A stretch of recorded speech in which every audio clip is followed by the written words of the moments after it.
Support for Iowa Catholic Radio and Making It Personal is provided by Sarah Vocations Ministry. Learn more at joinserra.org. Making It Personal with Bishop William Joensen on Iowa Catholic Radio and iowacatholicradio.com. Welcome to Making It Personal with Bishop Joensen. I'm Jean Till, and on today's show, we have Archbishop Thomas Zinkula, the Archbishop of the Dubuque Archdiocese, and on receiving the pallium from the Apostolic Nuncio. Jean, there's a note of uncertainty in your voice here. I had to practice those words.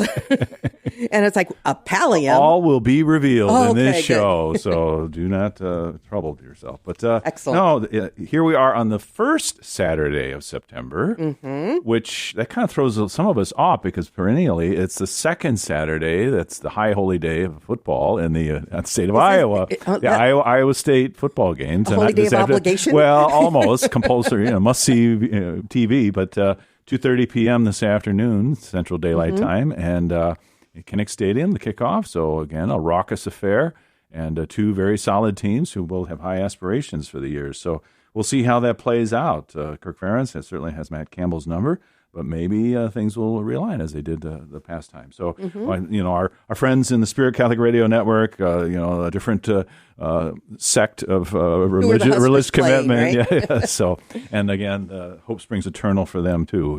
But hope will not disappoint, as St. Paul says. But a great week again. I took part in a experience I had last year with the good people of Our Lady of the Americas, the door-to-door initiative, evangelization, and they choose the neighborhood we go out to in groups of about 4 or 5, 2 groups, and really just knocking on doors, seeing if people are open to a conversation, which, is not something. People are obviously wary, some of them, but others are interested in a connection where maybe a conversation over successive weeks about the Bible, about Jesus, about the sacraments, about Mary, and an invitation to community, which very much, isn't this part of our whole vision and mission that we're about as we cultivate connections in Christ through encounter, friendship, and communion? And so God bless them. They were ahead of us on this, and kind of prophetic.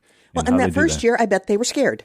Well, what are they going to do? What are they going to say? What am I going to say? When there's stickers on the door, either warning of a dog or firearms or something else, Yeah. And the language can be a barrier. Many of the good people are Spanish-speaking, so there's a natural piece there, but can also engage others. And then the following night, the centennial of Catholic Charities on Thursday the 5th, held at the World Food Prize. So, since Great Bishop venue. Drum initiated the Catholic Social Concerns organization, now Catholic Charities, Bishop Emeritus Pates was back to speak of his experience, weighing in, and Executive Director Barbara Decker, whom is a little bittersweet as we recognize her pending retirement.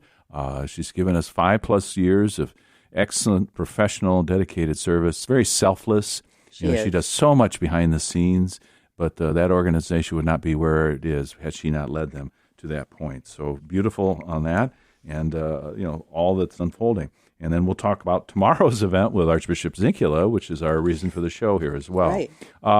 We think about the seasons changing, and in my own family's life, the season of approaching as my uncle, Monsignor Ralph Symington of Waterloo, has now entered hospice, Cedar Valley Hospice. He's been 88 years, a man of great joy, 62 years as a priest. The discernment that went into that, and a doctor who's cared for him for decades. If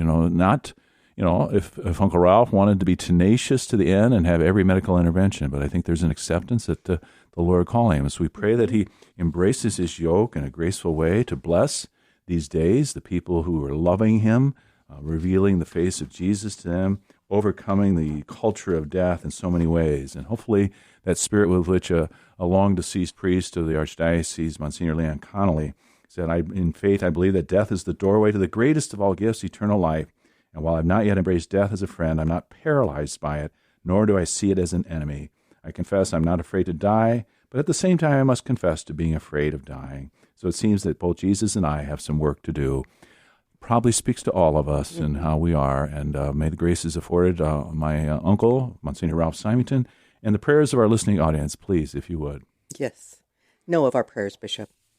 We're going to take a break, and when we return, we'll be visiting with Archbishop Thomas Zinkula, Archbishop of the Archdiocese of Dubuque, on receiving the pallium from the Apostolic Nuncio. You're listening to Making It Personal with Bishop Joensen on the Iowa Catholic Radio Network and the Spirit Catholic Radio Network.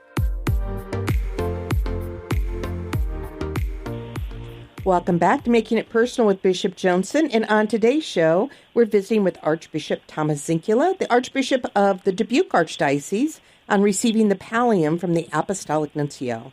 In a press release from their website, it says, on June 29th, 2024, Archbishop Thomas Zinkula received the pallium from Pope Francis at St. Peter's Basilica in Rome with other recently installed metropolitan archbishops. However, the Pope did not formally impose or confer it on him. The pallium is imposed in each metropolitan archbishop's home archdiocese. The faithful of the archdiocese are invited to celebrate Mass with the imposition of the sacred pallium on Archbishop Zinkula by His Eminence Christophe Cardinal Pierre, Apostolic Nuncio to the United States, at 2 p.m. on Sunday, September 8th, at St. Elizabeth Ann Seton Church in Hiawatha.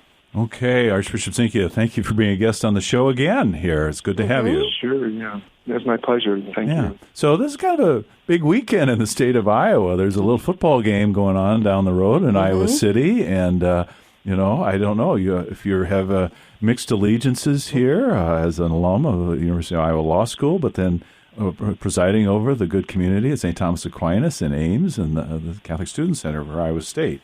Any split allegiances? May the best team win, of course. I'd probably have to go with this cycle since it's in my archdiocese, right?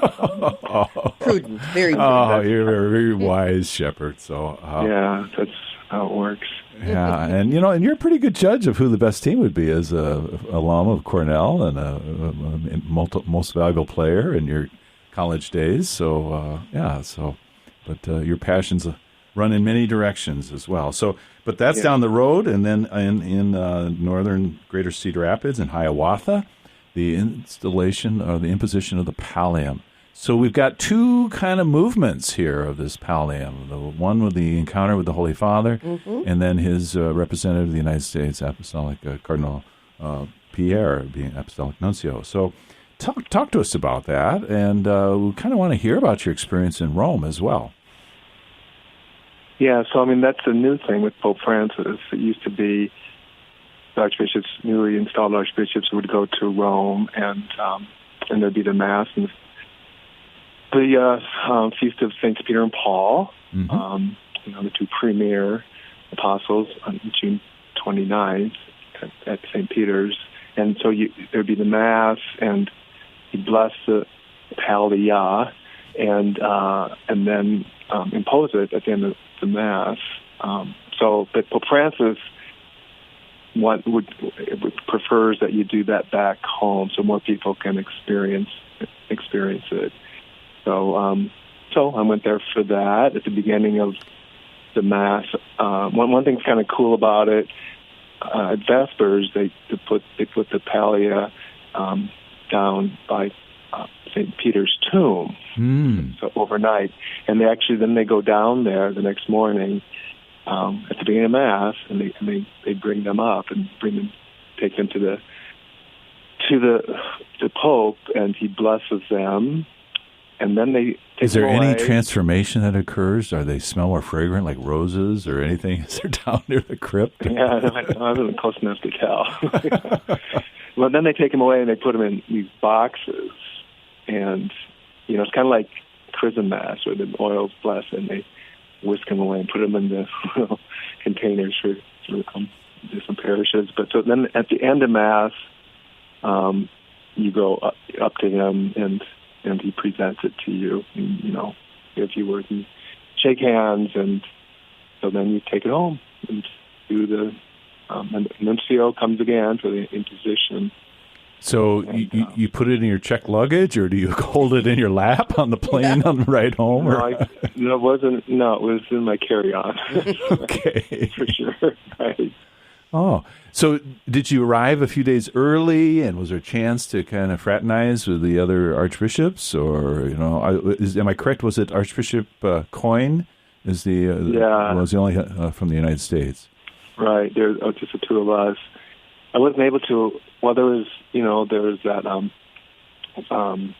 Iowa State Bar Association thing in that week. Oh, the Iowa Bar Association. Yeah. And so I committed to that. So I got there just the day before, which isn't the ideal, But and two of my sisters went, and their husbands. So there was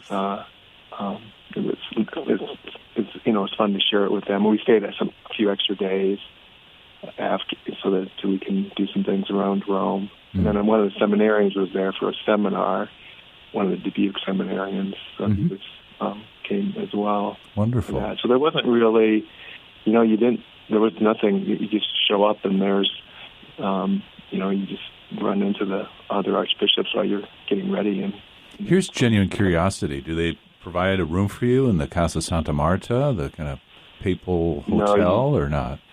No, you find your own place.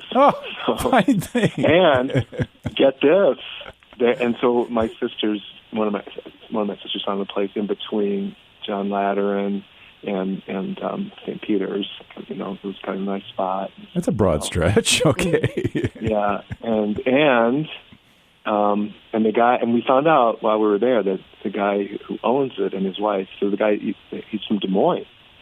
Oh. Small world. How remarkable. He's I think ophthalmologist, and he met this woman from Rome somewhere, some seminar of some sort or something, and they married, and they have their children. I think they have a son and a daughter for sure. I'm not sure if there's any others. They went to Dowling. One of them just graduated from Dowling. And the daughters at University of Iowa. It's a small world. It's a small world. Yeah, so we had a chance to visit with them one night, and it was delightful. So this is like an Airbnb, or No, it was a regular hotel. Regular hotel. All right. Well, when we go offline, I'll get that data from you for my next trip. Now, Archbishop, I had no clue what a pallium was. So I was like, okay, this is going to be a great show for all of our listeners, because it's like this is a new piece of information. Yeah, we're about 7 and 8 minutes in. We haven't really described this article, have we? Archbishop, the honor is yours. Yeah. All right, so here's the deal. There's for me, it's kind of two things. The main thing probably is it represents the unity of the church, and so union with the bishops with the Holy Father, and just the unity of the whole church, and so that was clearly kind of the main is the main theme of it. But it's also kind of one thing. The other side of it that I really like is there's pictures of Jesus with a sheep or a lamb or over his shoulders, on his shoulders, you see that, and the Good Shepherd and all that. And, Bishop Joensen and I aren't going to walk around with sheep on our shoulders, but at least like for archbishops, then they have this liturgical item that it's the last thing you put on over the chasuble, and it's wool from these special sheep that have been raised for this, and it goes over your head. It's kind of this round. It's sort of round. There's 4 crosses, black crosses on it. There's 2 straps, one in front, one in back, and the tips of them are black. So it's like, I read this. I'm not sure if this is accurate, but it must be that it's kind of the hooves of the sheep. So you've got the white wool. Fascinating. That's cool. I've never thought about that. So it's kind of, I like that imagery, and there's this and just the tradition. It's really beautiful. I'm not sure if this is totally accurate, but basically there's some Trappists that, where they have these sheep and they're born, and then the Feast of St. Agnes, which is the end of January. They take these lambs. There's like 2 lambs or whatever it is, something, to some sisters somewhere near Rome, and I believe in the Santa Cecilia, the Basilica of Saint Cecilia. So and the Agnes, lamb, right? So and then they raise them, and then there's another kind of a thing where they're sheared or shorn or whatever the word is in the spring, and there's I think the Pope blesses them, and then some sisters make the pallia. And then it's at Vespers, the night before, they take him to the tomb. I was fortunate once, Archbishop, in my 1 year of studies in Rome, to go to that Mass on the Feast of St. Agnes, Piazza Navona, and they bring the sheep in these baskets. I don't know if they've been sedated or not, but they're not going off to slaughter, so it's a happy occasion, you know, and. I believe at that particular year there was a cardinal who blessed it on that time. But, then off to be shorn, and there you have it. We think about that imagery that you referred to, and the recent Liturgy of the Hours had St. Augustine's reflection on John's Gospel and the Good Shepherd. If I could just share a few verses here of St. Augustine. This is why the Lord says the Good Shepherd lays down his life, that is his physical life for his sheep. This he does because of his authority and love. Both, in fact, are required that they should be ruled by him and that he should love them. The first without the second is not enough. So your authority, but also your love, your selfless love, to hand yourself over to your flock in this way. To have the Mass at Hiawatha, at the church there. St. Elizabeth Seton, thank you. It was alluding. We have St. Elizabeth Seton, but not Elizabeth Ann Seton in our diocese. This is familiar territory. It's a region you grew up. There must be great affection, and so God has kind of brought you full circle almost in this regard. Yeah, and I feel that very much. Here's something that was really wonderful. But I had confirmation at the cathedral this spring, and there happened to be candidates from many parishes, like 7 or 8, just for different reasons. And then beforehand, I've been kind of using at the cathedral Bishop Loris's crozier, just as why not, The founding bishop of the Archdiocese, yes. Yeah, and so we're talking about, I'm going to use that crozier. I was talking to the pastor, director there, and he said, he mentioned that there was Archbishop Burns' croziers down in the crypt, for whatever reason, and I'm thinking about, gosh, wouldn't that be great? He confirmed me, probably using that crozier, and so for me, who would have thought? So then I'm, as Archbishop, confirming these kids at the cathedral, and so I used his crozier. It was really special. You didn't have to pry it from his remains, his grip.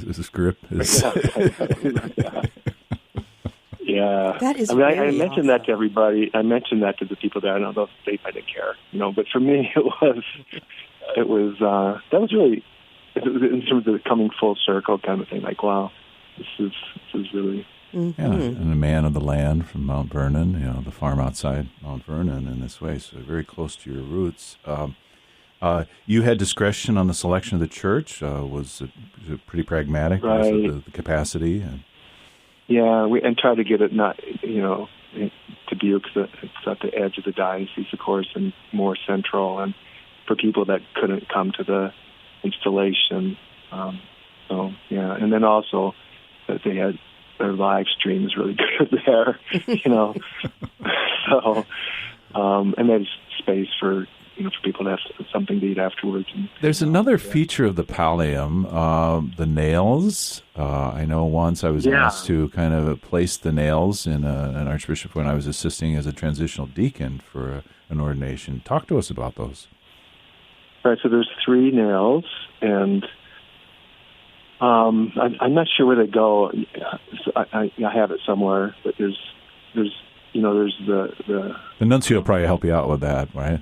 Yeah, right. There's like 5 different possibilities, but then there's only 3 nails. You have to hope that he has a sense of that. But so it's the 3 nails for for Jesus on the cross. These nails of the cross, and I got some. I need to have these nails. So I got some cheap ones and had my secretary do that. And then in Rome, my sisters and brothers-in-law, they heard something about these nails, and they surprised me with a gift of them. And I was looking at them, and I was like, I took a picture and sent it back to my secretary, and they're the same ones that I had gotten myself. So we sent those back, but then it'll be amply supplied in case you're lost. Yeah. Archbishop, we're going to just have to pause here for a moment, so hopefully you'll stay with us. Thank you. Please do stay with us as we continue our conversation with Archbishop Thomas Zinkula, the Archbishop of the Dubuque Archdiocese, on receiving the pallium from the Apostolic Nuncio. And if you would like to watch this installation, it will be live streamed at dbqarch.org/live-broadcasts.